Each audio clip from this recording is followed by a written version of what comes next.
Erokamano Mideset kikelonwa report kowuok e kaunti ma Kisumo kama Ramogi nodhi nyime koda chenro mar yango higa mokwongo nyaka ne yange.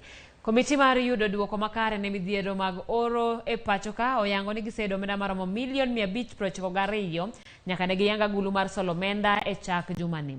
Komiti no nolero okenge ma gisegoyo e chenro mar Wakenya Tulindani mar choko omenda mabiro konyo e kedo kod midhiero mar oro masani ogo tach e gwenge buora ma pacho ka.